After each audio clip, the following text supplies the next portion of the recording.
Girdėsite nepriklausomo istorijos tyrinėtojo Aivaro Lileikos sensacingą pranešimą apie nežinomą vasario 16-osios pusę. Aš norėčiau papasakoti apie tą vasario 16-ąją 1918 metų, apie kurią mes labai mažai žinom arba visai nežinom. Ir tai yra pati turbūt svarbiausia dalis ir galimai šiandien išgirsite tikrai sensacingą pranešimą. Lietuva ilgus metus buvo okupuota. Prūsijos imperijos vokiškosios buvo okupuota, Rusijos carinės, Austrijos gabalas buvo Lietuvos okupuotas. Ir visi lietuviai gyvenantys šitoje erdvėje, žinantis apie savo karalius Gediminą, Vytenį, apie Mindaugą, apie visus mūsų valdovus, siekia šitoje erdvėje, kurioje kažkada tai buvo galinga Lietuva, nuo Baltijos iki Juodosios jūros, atkurti istorinį testinumą. Ir jeigu mes pažiūrėsim Aušrininką, Basanavičių, kuris pradėjo Lietuvos valstybinį atgimimą per mokslą, per švietimą, todėl ir pasivadino Aušrininkais, didžiausias jų siekis buvo įvardintas 1905 metais Vilniaus didžiajam Seime, kad mes pasiruošę atkurti Lietuvos didžiąją kunigaikštystę. Tai yra tą pačią valstybę, kuri tęsiasi nuo Baltijos jūros krantų iki Juodosios. Ir jeigu pažiūrėsim geopolitinių įvairių tam politinių sumaišties metais, tais pirmo pasaulinio karo metais, pasibaigus tik tai jam, lietuviai susibūrė ir atkūrė tą istorinį testinumą, kur jūs netrukus išgirsite tos dokumentus ir suvoksit, kad mes kūrėme ne respubliką uždarą, ne pačią tą, taip sakykime, neįgaliausiai iš tikrųjų mūsų istorijai laikotarpį respublikinį, kur gal Lietuvoje net nebuvo respublikinės Lietuvos.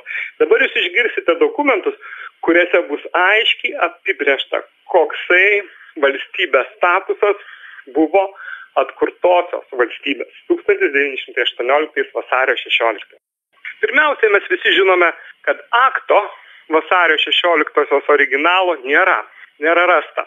Yra tik tai laikraštyje paskelbtas tekstas. Bet aš, domėdamasis to klausimu, surinkau to laikmečio originalius dokumentus, įskaitant valstybinius aktus ir dokumentus, kurie yra Lietuvių tarybos archyva, bylose, tai yra visą tą kontekstą, viskas buvo stenografuojama ir trumpai aprašoma, kaip kas vyksta.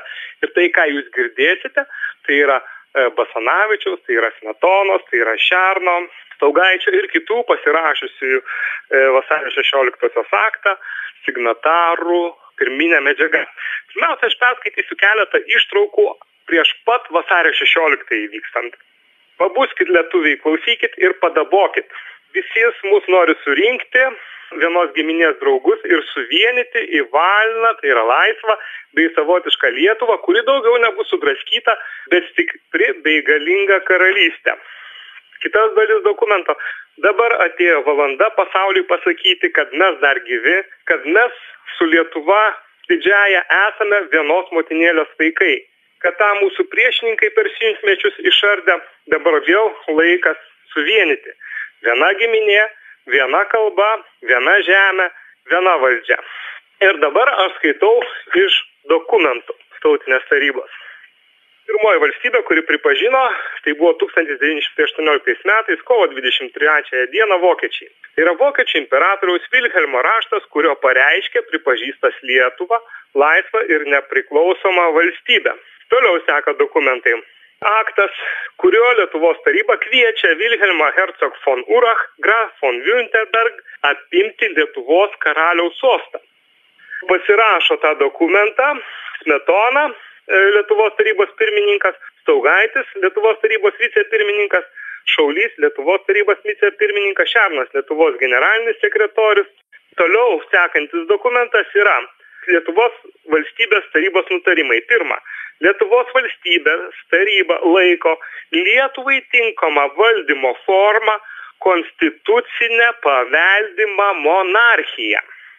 Ir renka hercogą Vilhelmą von Urachą, Winterbergo grafą Lietuvos karaliumi. Lietuvos tarybos narių parašai: Basanavičius, Banaitis, Bizauskas, Dovidaitis, Malinauskas, Mironas, Petrulis, Šaulys, K. Šaulys Šernas, Smetona, Smilgevičius, Staugaitis. Dar keletą dokumentų ištraukų. Lietuvos taryba kviečia Vilhelmą Herzog von Urach, Grafen-Württemberg apimti Lietuvos karaliaus sostą, paveldimą tiesioginę vyrų linijos konstitucijos nurodytų kelių.